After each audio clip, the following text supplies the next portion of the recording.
An ordinarily quiet neighborhood turned into a time bomb this morning. Neighbors who had hoped to get some sleep on their day off were now all awakened by screaming and ready to tear apart the noisy couple from apartment 62. Some had already gone out into the entryway with their sleeves rolled up. Someone was just cursing, indignant that it was impossible to live like that. In general, the quiet life of this house was over when it had barely begun.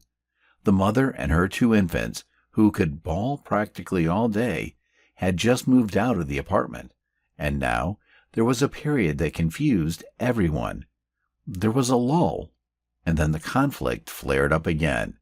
Whereas at first everyone waited patiently for the spouses to either reconcile or finally separate, now, not having waited for either outcome, everyone was absolutely furious. The shouting on Sunday morning went over the edge. A large man banged on the door. He knocked and knocked, but no one opened it. The conflict only escalated. "That's it. It's enough," the man shouted at the door. "You idiots! Shouting on Sunday? It's you bloody idlers, and we are working people. Because of you, it's impossible to get a good night's sleep on your only day off. You piss me off. I'll call the police in exactly 5 minutes if you don't shut your mouths. I won't touch the woman. But you, Adam, if you try to come out, I'll tear you apart. Such freaks as you only teach with fists, because you do not understand in words," roared their neighbor. With all his might, hit the door, which sagged under the impact of his fist. But apparently, this did not help the neighbor to blow off steam. The neighbor roared again. "Shut up already! Get a divorce or move out. You're not only ruining your life, but also the lives of others. And if you throw another tantrum, I'll break down your door and leave you both disabled. Mark my words. I won't get anything for it anyway." The conflict in the apartment really became quieter, as if the neighbor's threats had finally worked. He exhaled and went back to his apartment. The neighbors continued to argue, but without the hysterical shouting and wild yelling on the man's part. Their conflict was now more like a grumbling, which the neighbors were willing to tolerate. Naturally, the sleep of many was hopelessly ruined, because even earplugs could not save them from such conflicts. The 2 neighbors standing in the stairwell were having a heated discussion about what was going on in the apartment. "Oh, I'm telling you, he came home stoned again. I saw him yesterday. He was coming out of the house drunk. He was so wobbly I thought he was about to fall, but all he did was cry and yell." "God, but women are such fools after all. She could have divorced that drunkard and gambler and lived her life in peace. What do they have to share? No kids, rented apartment. It's a shame about the family," my neighbor said indignantly. "When they moved in, I thought they were finally normal neighbors. After that crazy mom with the babies, that couple seemed like nice people. What they were up to. It's still good that they stopped making a real brothel out of the house. And she puts up with such a man. The fool!" The neighbor's indignation was boundless. She crossed her arms over her chest, and the gossip kept pouring out of her mouth. She was indignant, but she wanted to speak out more than ever. Especially another neighbor, too, was not averse to discuss the shouting neighbors who could not find in themselves even the slightest bit of conscience not to swear, at least at 6 o'clock on a Sunday morning. But soon the neighbors disappeared to their apartments, and the old but well-kept entryway was deserted. The door opened, and Emma came out of the very apartment where the door was now dented. She was holding her dog on a leash, who was shifting from paw to paw just to get out on the street as soon as possible. Emma was crying, distraught. She was devastated.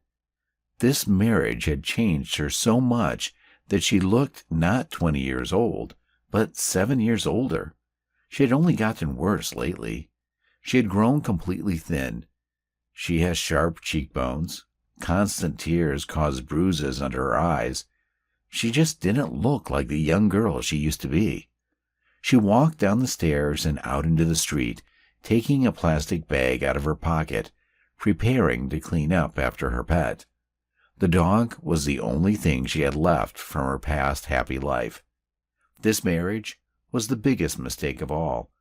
She would never forgive herself for letting herself fall in love with such a disgusting man. And now she found herself trapped here. The girl stood on the grass and watched the dog as it chose a place to rest. Finally, the dog lay down on the green grass and began to roll around on it, his favorite pastime. Emma took a bone out of her backpack and tossed it to the dog. It would bring her a rubber bone, and she would throw it again. Emma used to be afraid to leave the house at all, knowing full well that the neighbors hated her. But now she didn't care any more. She looked tiredly at the house in which she could find no peace and watched the dog again. "You," came the loud voice of the same neighbor who had been banging on the door this morning and even bent it. "I'll have your guts for garters some day. What the hell are you yelling about? Your idiot husband yells so loud it makes my ears pop. I said I wouldn't hurt you, but I've changed my mind," roared the neighbor and lunged at Emma. But the white-haired mongrel dog broke away and, barking loudly, bared his teeth and stood between his mistress and his attacker. He pressed himself to the ground, grinning harder and harder. The neighbor stepped back and had his hand ready to defend himself, just in case the dog lunged. "Call off your dog. I'll poison your mongrel freak, too. Why should we be punished like this? You fool! You were a beautiful woman. Why the hell did you get mixed up with that guy?" "Travis, get away from her," the wife said sharply, seeing her husband once again throwing himself at the neighbor. She was tired of these scandals herself, but not so tired as to attack the young woman. The husband looked back at his wife and went to the store. The neighbor peeked out the window and said quietly, but just enough for Emma to hear her, "If you need help, just say the word and I'll help you. I got out of a toxic relationship like that myself. The truth is, I'm in almost the same relationship now. My husband is not a bad man, but you just drove him to it. I'm not responsible for him, but if I hear any more screaming, I'll call the police. You can come in the middle of the night with a suitcase, and I'll help you leave, okay?" Emma nodded. She really needed help, but she did not know how to tell her neighbor that she had no documents. He took her passport, policy, driver's license, and even her bank card. But where he kept all her documents remained a mystery. Emma returned with the dog to the apartment where her drunken husband was sleeping. She went quietly into the kitchen to make breakfast. The dog followed her tail.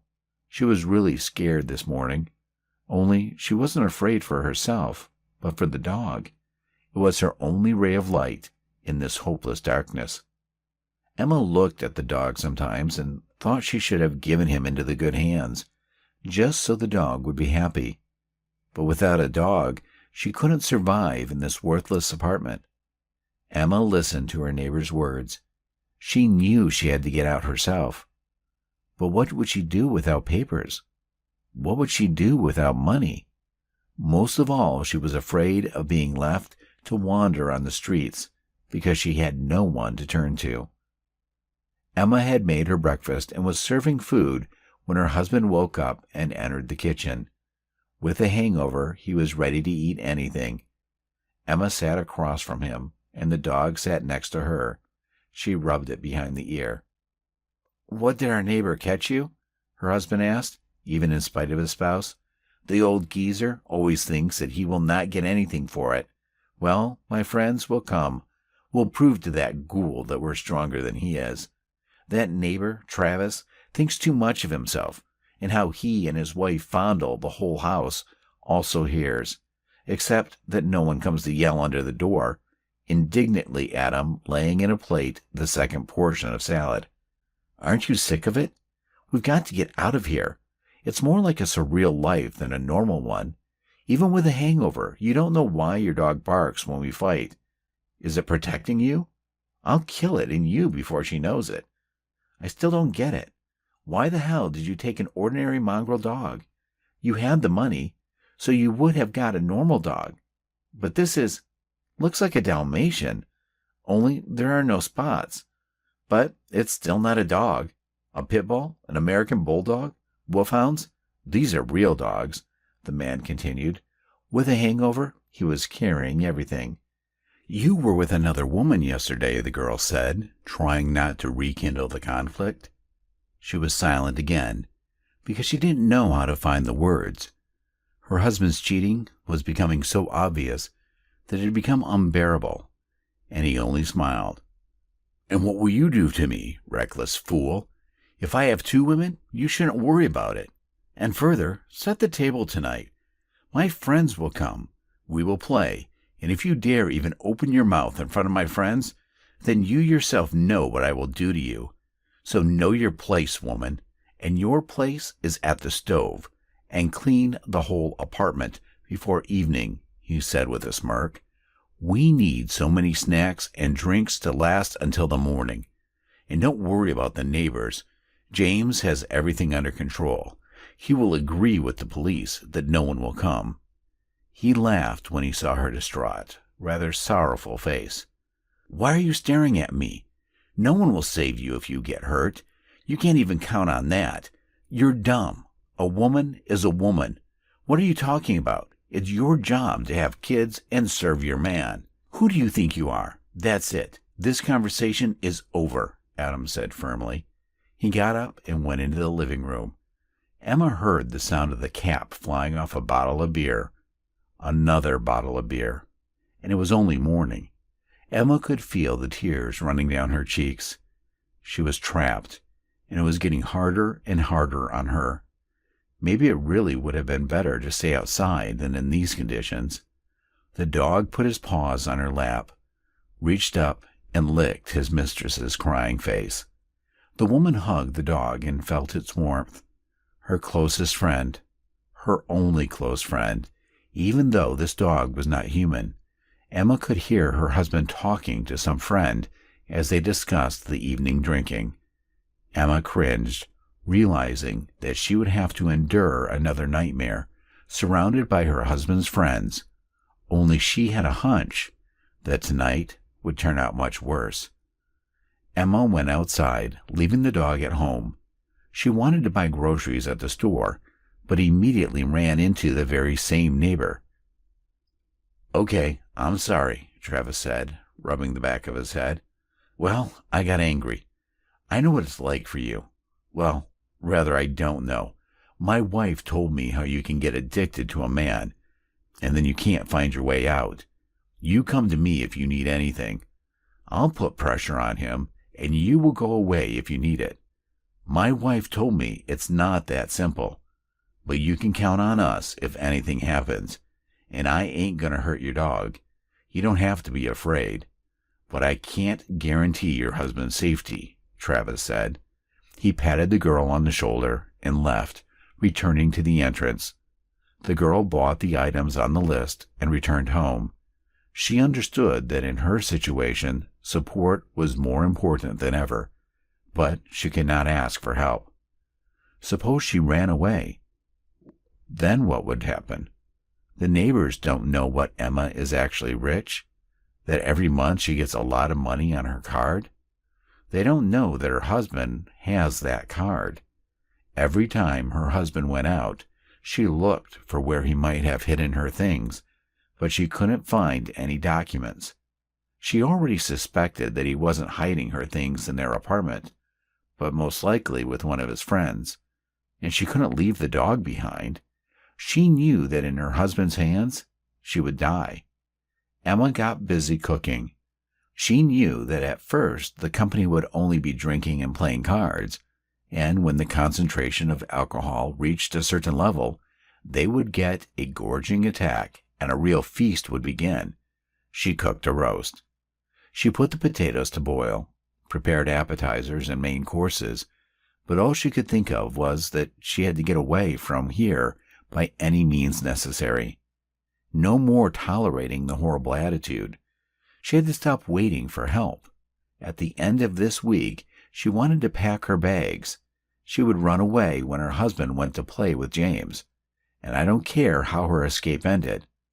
Better than being held hostage by her own husband. It was getting late, and Emma was going crazy waiting for the nightmare. She felt that tonight would be even worse, that tonight she would regret repeatedly that she had not run away in the morning, that she had not accepted the help of her compassionate neighbors. She had no idea what she would be going through. Gradually, suspicious individuals, whom Emma knew by name, began to come into the apartment. She hated every one of them. She would have imprisoned every one of them herself, but she couldn't. What can I say? She could not even control her own life, let alone someone else's. By the time everyone had gathered and it was dark outside, the whole apartment was soaked with cigarette smoke. The smoke was everywhere. The rooms were saturated with the smell. At a large table in the living room, a company of 12 people sat. They were yelling, playing cards, betting big money. She hated that her husband had already lost a staggering amount. "You have nothing left to bet," James laughed when it was just the two of them playing. There was already 100,000 at stake, and it was time for her husband to get nervous. But what Emma heard really horrified her. I'll take my chances. What about my wife?" said her husband, and smiled slyly. He was so eager to get these 100,000 that for the chance he was willing to lose his wife. James, who always looked around and undressed Emma with his eyes, didn't hesitate and agreed. He accepted the bet, and the game began. Emma watched in horror as they threw the cards as her husband lost. He lost his wife in the cards and didn't even blink an eye. He threw the remaining cards in his hand on the table and spat on the floor. The woman, full of horror, backed away. "Stop right there, you fool. Card debt is a matter of honor. Go with James to the bedroom. There's nothing to be done here." He grabbed the dog by the scruff of the neck and pulled him to him. The dog squealed. He put his hand around the dog's throat, and it wheezed. "Or I'll strangle your dog right in front of you," roared the drunken husband. Then James threw the crying girl on the table right in front of the losing spouse. Emma sobbed and looked at the dog, who wheezed and wriggled in her husband's arms. But then the unbelievable happened. A shot rang out, and the sound ripped through the whole entryway, rattling the entrance. The door swung open, and an ugly, unsightly woman with full lips and a short haircut flew into the apartment. James's wife ran into the apartment with a rifle in her hand. She raised the gun and took aim.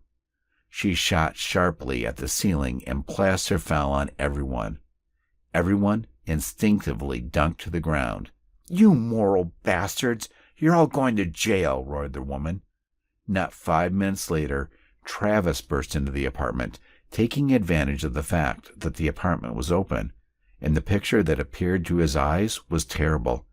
He staggered and froze.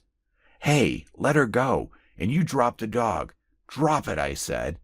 Emma, take the dog and go downstairs to my car, and you quickly give me the documents," shouted this ugly woman. Travis immediately understood everything. He stayed here to protect this brave woman just in case. Emma and the dog had already gone downstairs. They were in no danger. The police, who had been called an hour ago, still hadn't shown up. What documents?" Adam grimaced. But the woman shot the lid of the chair right between his legs, and he screamed. He jumped on the spot. "You think I'm kidding? I'll kill you, all here, but I don't want to go to jail. Quick, get her documents and her card over here," the woman roared. Her loud voice boomed through the room. Neighbors had already begun to gather in the entryway. Travis did not know that right now his wife was packing her things and giving Emma the business card of a smart lawyer for the coming unilateral divorce. Emma cried. She hadn't expected that so many people had been willing to help her all this time. She thought she was all alone, but in fact she was not. At that time, her husband broke the tiles in the bathroom and took the documents out of his hiding place, and he took the card out of his wallet. He gave everything to James's wife. She told Travis, "Call the regional police department before I kill them here like flies. The local police won't come. They're all in it together." They waited for the police to arrive, and the real show began. Each of the people sitting here had an extensive list of things they were now going to serve time for. They could no longer rely on the local police, who would now also face punishment. The woman went downstairs to the car. She put the crying Emma and her dog in it. "We will drive for a long time, and without stops, most likely. Only at gas stations. We will eat on the way, too. There's no turning back for both of us now," said Sarah. After Emma's words of thanks, Sarah hit the gas, and they drove off. "Is the dog all right? Are you all right? Your documents and your card are here. That's it, Emma. You've had enough," said the woman, and now she was silent for a long time. She spoke again only when they had traveled 300 miles and stopped for the first time at a gas station to refill the gasoline, walk the dog, and take food with them. They were back in the car again, and it was only now that Sarah was ready to tell the whole truth. "I found out about you not long ago, about a month ago. I overheard my husband talking to yours. I've been living in fear myself all this time. I didn't know what to do, but I made up my mind to run away. And when I had a chance, I went to the regional police and told them everything. Turns out they've been looking for this gang for a long time, and all of them were facing serious sentences. The only thing was to catch them all together, so that when one was caught, all the others wouldn't run away. I said I'd get them together if they'd let you and me go at once, without interrogation. They already have a full list of claims on these freaks, if you can put it that way. I had to go back. I waited a moment, got my gun, and came running to you. I didn't know they were going to hit on you, also grabbed your dog, the freaks. I knew right away he was threatening you. Now we have to leave. Don't worry, no one will look for us. They don't need to. But I know if we don't leave, we'll be haunted by memories until the end. You've got plenty of money. You won't be lost. And I've got a house there. You can buy your own, and if you want, you can stay with me. I've already moved the kids. You're the only one left. You don't have to thank me. You had a lot of people helping you. In a situation like this, women have to stick together to protect each other." They rode in the dark of night. The dog was dozing soundly, resting his head on his mistress's lap. Exhausted physically and emotionally, Emma also fell asleep. Sarah turned on the radio quietly, occasionally glancing at the passengers who were now asleep in the back seat. She would never forget the nightmare she had seen at that apartment. She was terrified to imagine what that girl would have gone through if she hadn't saved her. Now everything was going to be all right. Everything was bound to work out fine. Sarah stopped at dawn to fill up the car and buy some hot food. She walked the dog and led it to her sleeping mistress. Emma awoke only when the car started up again. Sarah handed her a bag of hot hamburger, and Emma gratefully ate it, enjoying the taste. She didn't forget to share it with the dog. The dog was obviously tired from the road and was starting to cry like a little baby. "It's okay. We'll be home soon. Just a little longer. I'm sorry I called the woman. She's selling a cottage. We can go to her place first. Maybe you can buy it so you have a place to live. You said you wanted to live alone. I respect your choice. I even envy it. I'd like to be alone in this situation myself, but I have children. It's about 13 miles to go, maybe a little less, so we'll be there soon. You better tell me why the dog has such a strange name." "Odette?" Sarah asked. She wanted to distract Emma from the torrent of gloomy thoughts and disgusting memories of the night before. "It was a silly thing to do. I don't know. One morning I was out jogging, and suddenly I saw kids put a snow-white puppy on some plank and lowered it into the water in the pond in our park. They were laughing, and the puppy stumbled and fused, and the board tipped over. I chased the kids away and jumped in. I got her dog and inhaled water. We spent 3 hours at the vet's office while they checked her up. I loved a cartoon when I was a kid where the sorcerer turned the princess into a swan. Well, I thought, it's white, and I found it in the water. So that's the swan. So it's Odette, the swan princess." Then Emma laughed. She smiled, remembering how ridiculous and pretty a puppy Odette was. While she was talking, they drove up to a small cottage where they were met by a kindly hostess. James's wife explained where she now lived and that Emma could call for help at any time. Emma hugged her savior, thanked her warmly, and said goodbye. Left alone with the cottage owner and the dog, she toured the house and was delighted. She immediately prepaid, and delighted by the successful transaction, the landlady left to begin preparing the transfer of the documents.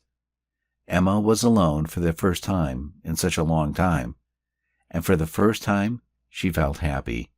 She couldn't even believe she was finally safe. She had survived a real nightmare, and now she truly deserved happiness. A month later, she had already received her divorce and the deed to the house, which was now entirely her own. The girl was learning to live again. She was learning to live safely, and even though she sometimes had nightmares, she was happy. Her husband had been sentenced to 12 years, but knowing his character, it was safe to expect that he would never get out of prison. Emma sat on the soft grass by the river. The beautiful, tranquil river that spilled 3 miles from her house soothed her. The dog was running by the river. It went into the water twice, but quickly lost interest in swimming. 2 children were building a castle out of river sand and laughing. The bitten apples were lying next to them. Sarah, who had lost a lot of weight since she had stopped eating stress, was standing waist-deep in the water. She was already coming out, treading carefully on the rocky bottom. They now lived side by side and were like family to each other. "Have a swim. The water is lovely," the woman said, smiling broadly. "It's beautiful here. Look at the river. They say there's a big backwater.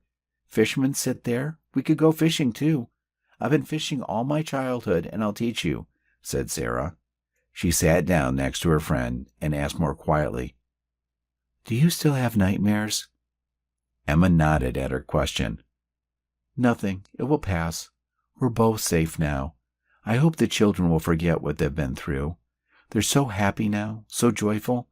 My heart is bleeding to think of the nightmare we lived in. We had enough suffering. It's time for a fresh start. You have nothing to worry about. Your ex-husband died in prison."